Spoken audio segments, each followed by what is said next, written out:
பகல்லையே இப்படி இருட்டா கிடக்க. முருகேசு, இந்த அரண்மனையோட ஹிஸ்டரி உனக்கு தெரியுமா? எஸ்டிடி என்ன வரலாறு தானே. இந்த அரண்மனையில இருந்தவனுங்கெல்லாம் 50 வருஷத்துக்கு முன்னால ஓடிட்டானுங்களாம். இப்ப யாரோ ஒரு இழிச்ச விலைக்கு வாங்கி இதை பெயிண்ட் அடிச்சுக்கிட்டு இருக்கானோ. எதை வேணாலும் பூசி வெளியே இருக்கிறத மறைச்சிடலாம், ஆனா உள்ள இருக்கிறத மறைக்க முடியுமா? போயிடலாம் மாப்பிள்ள. சரி வா போலாம். உள்ள இல்ல வெளியே. மாப்பிள்ள யாரும் எல்லாம் செத்து கிடக்குமா? எருமை முருகேஷா. எருமையா? அப்படி உள்ள என்னதான் இருக்கு முருகேசா?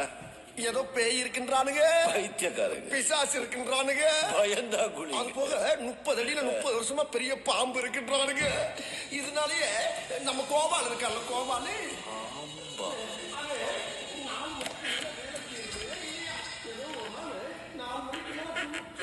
பாப்பமே அப்படின்னு செஞ்சானா. அன்னைக்கு பார்த்து எல்லா சாமான் சட்டு திடீர்னு உடைதான் சாய்தான். அப்பொழுது கோபாலு 4:30 எஸ்கேப் ஆயிடுவானோ. ஏன் மாப்பிள்ள இவ்வளவு பயம் உள்ளவன் ஏன் தனியா வேலைக்கு? மாப்பிள்ளைய காணா. மாப்பிள்ள மாப்பிள்ள மாப்பு பச்சுட்டாப்பு. என்ன தனியா விட்டு போயிட்டானே, நான் எப்படி வெளியே போவேன்? இங்க இருந்து 1 கிலோமீட்டர் வெளியே போடுவேன். நான் என்ன செய்வேன்? அது கோபாலு என்னை கூட்டிட்டு போனா எங்கடா இருக்கேன்? கோபாலு கோபாலு கோபாலு உடனே வந்து கொடுத்து விட்டு போயிட்டான் ஐயா. உலகாரம்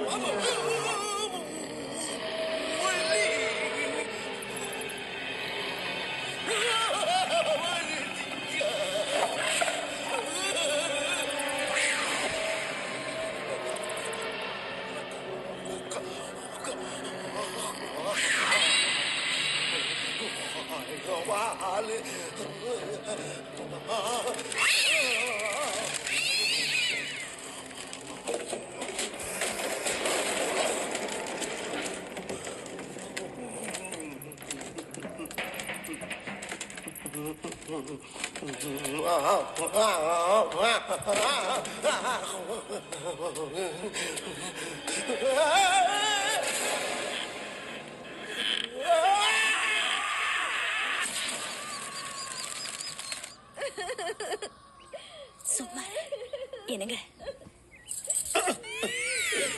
தம்பி தம்பி முருகேசா இந்த பார் அண்ணனை பாருப்பா. தம்பி கண்ணா ஏதாவது பேசுப்பா. தம்பி ஏதாவது பேசுப்பா. ஏன்பா ஒன்னு அவன் அந்த வீடு கூட்டு போனான்னு சொன்னேன்ல, இப்ப பாத்தியா அரெஸ்ட் பண்ணி வேன்ல ஏத்தும் போது பெரிய மட்டும் சிரிக்கிற மாதிரி அப்படியே உறைஞ்சு போய் நிக்கிறான். இப்ப என்ன பண்றது?